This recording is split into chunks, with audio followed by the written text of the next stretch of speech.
Chris Kyle adalah penembak Jitu US Navy SEAL saat ini, dalam misi yang sangat penting di negara dunia ketiga. Dia berada di atap sebuah gedung, mempelajari jalur konvoi AS yang mungkin dalam bahaya. Semuanya tampak mulus sampai seorang wanita muslim yang membawa sesuatu di bawah burkanya muncul dalam pandangan Chris. Dia menyerahkan granat kepada seorang anak yang dibawanya ke arah konvoi, mungkin untuk menyerangnya. Chris mendapat lampu hijau untuk menembak anak itu, tetapi nilai-nilainya membuatnya dilema. Beberapa detik kemudian, terdengar suara tembakan keras dan adegan itu beralih ke masa kecil Chris. Dia sedang berburu di hutan bersama ayahnya. Sejak kecil dia memiliki bidikan yang baik yang membuat ayahnya berpikir dia akan menjadi pemburu yang handal suatu hari nanti. Ayah Chris hidup dengan prinsip bahwa ada 3 tipe orang di dunia: domba, serigala, dan anjing gembala. Domba adalah yang lemah yang tidak bisa melindungi dirinya sendiri, serigala memangsa yang lemah dan anjing gembala adalah yang melindungi kawanannya. Ayahnya itu ingin anaknya menjadi anjing gembala dan melindungi kaumnya dari serigala. Bertahun-tahun kemudian, Chris berubah menjadi seorang pemuda namun tidak melupakan kata-kata ayahnya. Dia sekarang adalah seorang koboi rodeo yang tinggal bersama kekasihnya Sarah. Suatu malam setelah balapan, dia pulang ke rumah bertemu Sarah dan seorang pria mengenakan pakaian mereka. Dia memukuli pria itu dan menendang Sarah keluar dari rumah. Sebelum pergi, dia memanggilnya seorang petani gagal yang mengaku sebagai koboi. Chris bertingkah keren tapi jauh di lubuk hatinya, dia tahu dia benar. Dia bukan anjing gembala yang diinginkan ayahnya. Setelah minum sepanjang malam dengan saudaranya, Chris menemukan berita tentang ledakan yang terjadi di berbagai kedutaan AS di berbagai belahan dunia. Ratusan orang Amerika yang terluka dan mati membuat darahnya mendidih dan memberinya tujuan hidup. Keesokan harinya, dia pergi ke bantuan karir angkatan bersenjata, ingin bergabung dengan layanan tersebut. Konselor mengagumi tekadnya dan menyarankan agar dia bergabung dengan Navy SEAL, tetapi tidak sebelum menekankan bahwa kebanyakan orang yang ingin masuk Navy SEAL berhenti di babak pertama. Chris mengingat hal itu dan bergabung dengan pelatihan. Terlepas dari segalanya, ia sangat baik dalam menembak sasaran dan memiliki potensi untuk menjadi penembak jitu yang terampil. Maju cepat setelah pelatihan ekstrim selama berbulan-bulan, ia akhirnya lulus ujian dan menjadi anggota Navy SEAL. Suatu malam, Chris sedang menikmati malam di sebuah bar ketika dia bertemu dengan seorang wanita cantik bernama Taya. Mereka langsung nyambung dan mengakhiri malam bersama di tempat tidur. Seiring berjalannya waktu, mereka saling jatuh cinta dan menikah. Pada hari pernikahan, Chris dan rekan Navy SEAL-nya diberitahu bahwa mereka akan dikerahkan ke Irak. Mereka merayakan pencapaian tersebut dan sangat antusias dengan postingan pertama mereka. Namun, Taya mengkhawatirkan suaminya sampai dia meyakinkannya bahwa dia akan kembali setelah 6 bulan. Pasukan ditugaskan ke kota Fallujah di Irak dan ditempatkan untuk melindungi marinir pertama, yang pergi dari pintu ke pintu di kota yang dievakuasi untuk mencari teroris. Adegan berubah ke awal film saat Chris siap untuk menembak anak itu.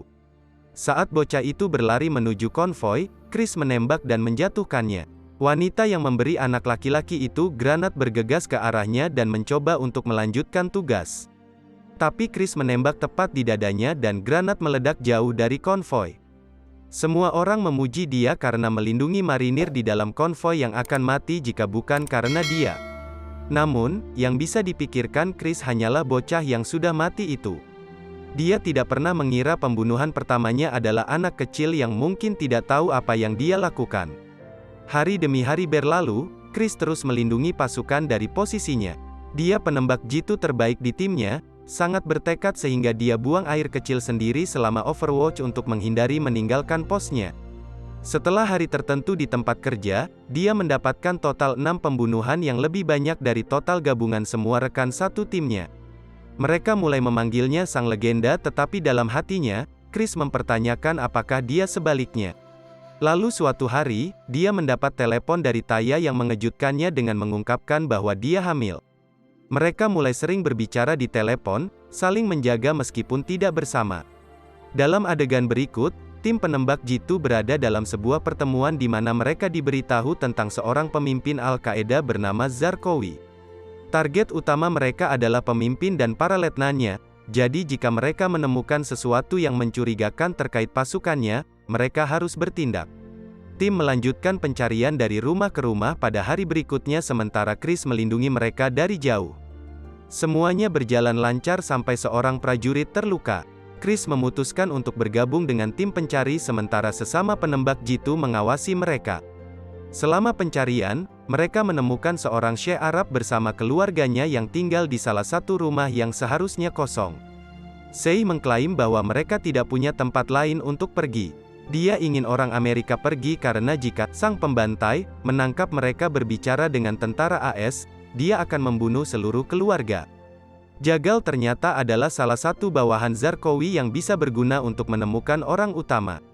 Syekh yang memberikan informasi itu dijanjikan banyak uang dan kehidupan yang aman di tempat lain. Keesokan harinya, sebuah kendaraan militer bergerak keluar untuk menemui Syekh lagi. Dalam perjalanan, Taya menelepon Chris dan memberitahu dia bahwa mereka akan memiliki anak laki-laki. Saat rekan Nafisilnya mengucapkan selamat kepadanya, pengemudinya ditembak dan dibunuh. Ini adalah saat kita diperkenalkan dengan Mustafa penembak jitu teroris. Dia adalah peraih medali emas Olimpiade, yang dikenal karena tembakan yang nyaris mustahil, dan juga orang yang menyerangnya. Tanpa adanya pengemudi menyebabkan kendaraan mogok. Taya, yang masih menelepon, panik dan bertanya pada Chris apakah dia baik-baik saja tetapi hanya mendengar suara tembakan sebagai balasan. Chris entah bagaimana berhasil bersembunyi dan memata-matai saingannya. Jagal menyandera Sei dan keluarganya sebelum membunuh secara brutal putra kecilnya menggunakan bor.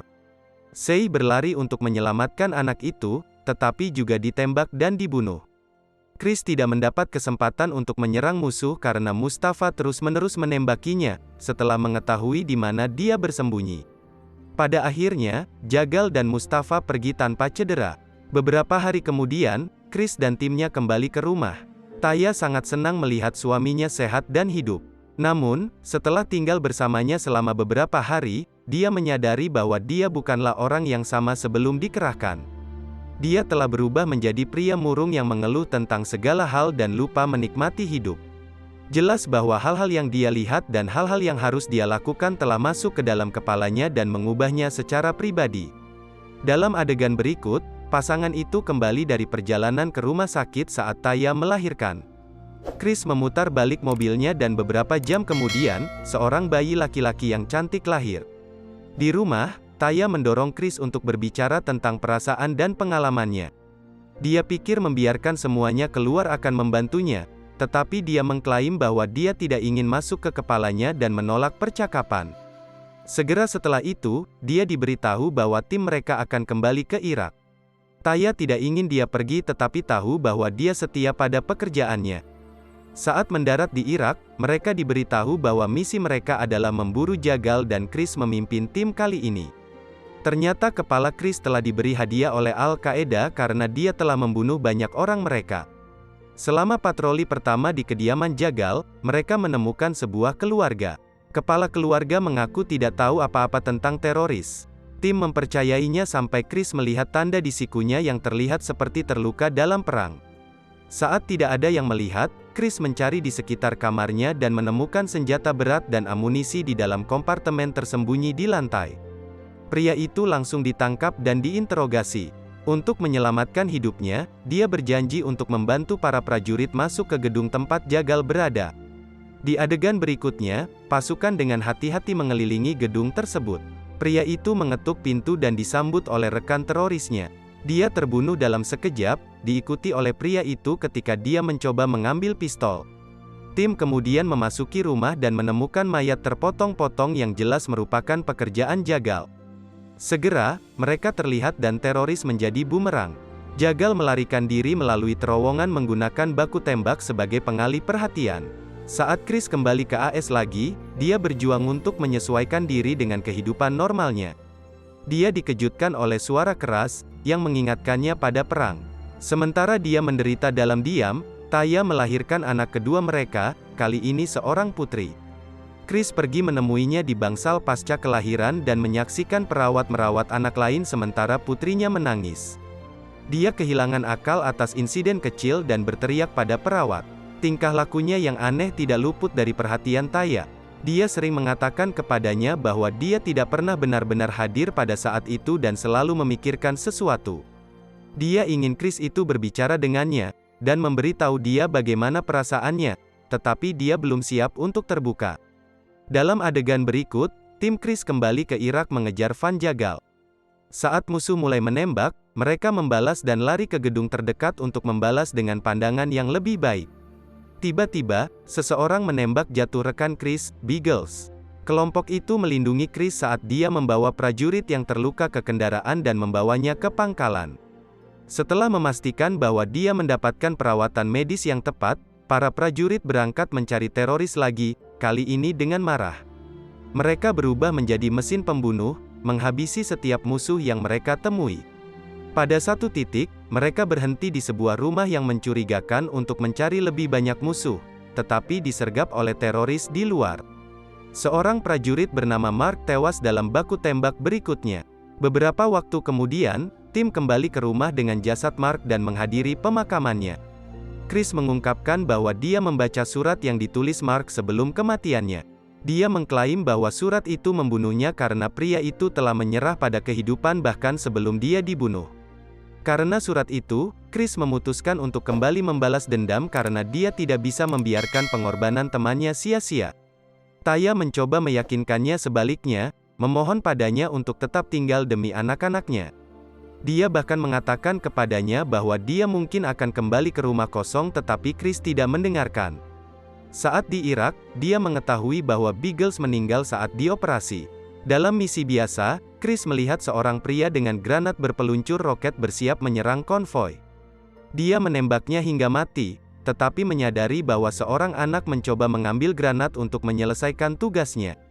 Chris berharap dia tidak harus membunuh anak laki-laki lain dan yang membuatnya lega, anak itu melarikan diri ketika dia tidak bisa membawa granat yang berat. Di pangkalan, dia dan timnya diberitahu bahwa pemerintah sedang mencoba membangun tembok di sekitar kota. Namun, seorang teroris telah menembaki mereka dari jarak lebih dari 1000 yard, membuat tim percaya bahwa itu adalah Mustafa. Para prajurit diminta untuk menjatuhkan penembak jitu dengan cara apapun. Meskipun badai pasir datang menghalangi jalan mereka, tim tetap melindungi pasukan yang membangun tembok. Mereka mengambil posisi, membidik ke arah yang menurut mereka Mustafa.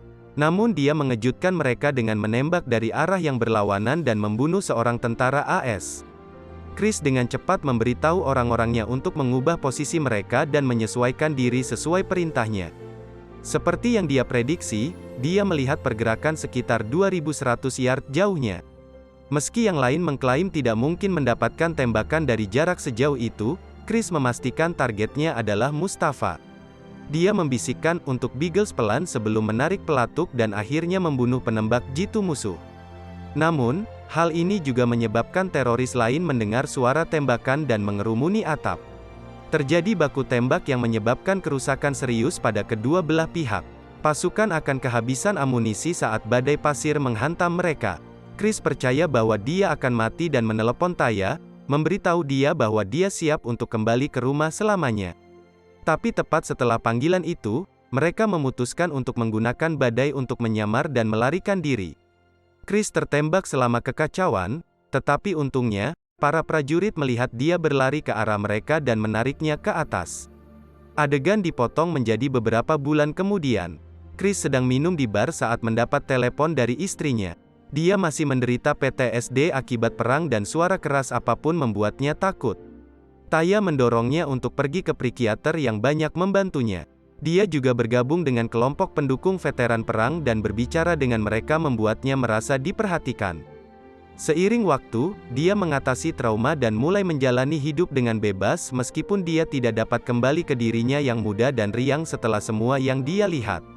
Chris terhubung kembali dengan keluarganya dan pindah ke rumah baru bersama mereka. Ia juga mengajak putranya berburu seperti yang dilakukannya bersama ayahnya. Pada tanggal 2 Februari tahun 2013, seorang mantan marinir muda dan bermasalah datang menemuinya. Chris memberitahu istrinya bahwa dia akan kembali pada malam hari tetapi tidak pernah kembali. Belakangan terungkap bahwa mantan marinir yang Chris coba bantu, membunuhnya. Pada adegan terakhir, kita diperlihatkan gambar kehidupan nyata Chiskyle, pemakamannya, dan Taya menyampaikan pidato untuk mengenangnya. Subscribe untuk lebih banyak video seperti ini, nyalakan notifikasi dan tinggalkan like untuk membantu channel ini. Terima kasih telah menonton.